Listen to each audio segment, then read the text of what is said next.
If you were to bring someone from the past, who would it be and why? If you were to bring someone from the past, who would it be and why? Definitely, I will answer this question straight to the point based on what I've experienced and based on my life.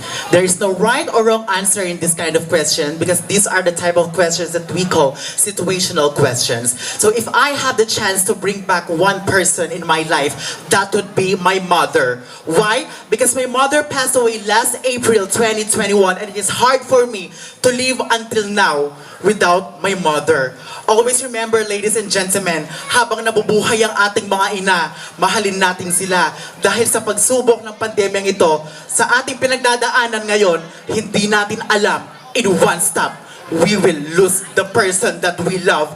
And because of who I am right now, this girl that you see in front of you, this beauty queen in the stage, is because of my mother. My mother is the first ever Miss Tacloban, Miss AUF, and she is my inspiration. That is why I will pursue her track of being a beauty queen. And even though that I am not a biological woman, it is not a fact that I cannot be a beauty queen.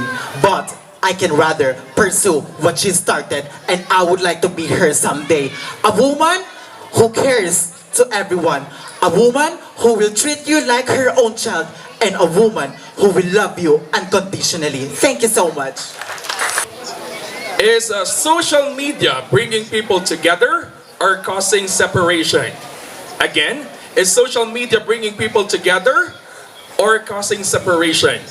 Well, ladies and gentlemen, good evening. So there are two ways in social media, which is the advantage and disadvantage. Which is the advantage is it makes our life easier. It makes our communication easier and also makes us all in one, which is kahit nasa ibang bansa yung mga parents mo, is of course, you are always feel together because of social media. And I think that the disadvantage of the social media is, of course, is you don't know how to use it. So the question was given to me is that our social media is actually separating us or getting together, right? So I think yes, but there is always a disadvantage. We should always be careful for what we post, especially online, our bodies in our faces. So we should be sure that we don't hurt anybody, so that we should use it in a right way. So even though in the future we have an amazing world with the technology, so I think it has a good advantage into the world, but if you just have to use it right. And I thank you. On the nature disasters happening today, how do you think Mother Earth is feeling right now? Again, on the nature disasters happening today, how do you think Mother Earth is feeling right now? Thank you. Well, Mother Nature plays a vital role for the man's survival. From the food that we eat, from the water that we drink, and from the fresh air that we can breathe in. So let us not abuse our Mother Nature. Instead, take care of it, love for it, enjoy for it, because at the end of the day, who the beneficiary of it? We individual.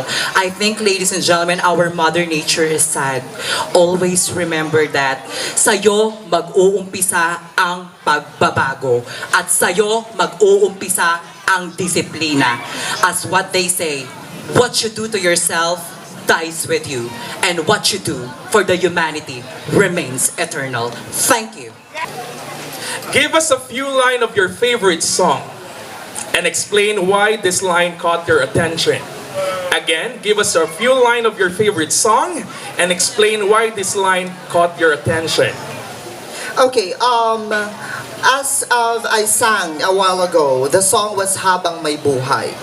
And the few lines there that Habang May Buhay, may habang may buhay, ang ating buhay, sa'yo ibibigay. It means, sa'yo means the person that you love, your friends, your family, and most especially, our Almighty God.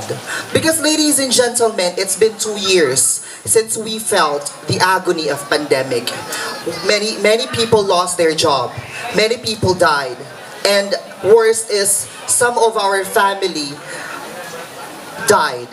So I believe, ladies and gentlemen, that after this pandemic, there are realization that we should take care of our health, of our life, because we only have limited time in this world. Therefore, habang may buhay, ibigay mo ang oras na ito sa iyong mahal sa buhay. Thank you. Right. What is your philosophy in life and how these philosophy motivate yourself? Again, what is your philosophy in life and how this philosophy motivate yourself? My philosophy in life is to remain positive every time. And how does this motivates me? It is simply by having a positive mindset, for I know that life will never be easy. All of us are facing our own struggles in life, but we must always remember that whatever struggles or obstacles that we might be facing, we should remain positive. We must always think positive, because if we will think of negative things, then the result for actions in life will be negative as well. So might as well, we must always think positive, because if we have a positive mindset in life, therefore all of the result of our actions will be positive as well. Thank you so much. Miss Julia Barreto, here is your question. How do you define success? For what in your life do you feel most grateful? I think we have two questions. How do you define success? And what in your life do you feel most grateful? Alright, you know what, ladies and gentlemen? There are a lot of meaning of success. And I believe in every people, they have their own meaning of success. Now, if you were to ask me, since I am in front of you, stepping on this platform, therefore, in tonight's competition, the meaning of success is having a crown, winning the trophy. But you know what, ladies and gentlemen? Me, I am not going to make or to be a plastic person in front of you. I will be honest, ladies and gentlemen, that the real meaning of success for me, I will be practical. Iyon ho, ay ang manalo ako ng pera sa gabing ito. Dahil hindi ho lingid sa inyong kaalaman, ako ho ay isang breadwinner. At napakasarap ho na pag uwi ko sa aming tahanan mamayang hating gabi, nakakatok ako sa aming pinto. At pagbukas ng aking ina, alam ko na may iaabot ako sa kanya at may iyahain kami kinabukasan sa aming hapagkainan. Ladies and gentlemen, maybe others' definition of success is winning those crown, winning those trophy. But you know what, ladies and gentlemen, the one grateful moment of my life is seeing my mother smiling at hindi ito matutumbasan ng kahit na anong tropeyo o korona ang makitang nakangiti ang ating ama't ina. Maraming salamat po. Very familiar question, okay? How will you distinguish a historian from a marites? Again, how will you distinguish a historian from a marites?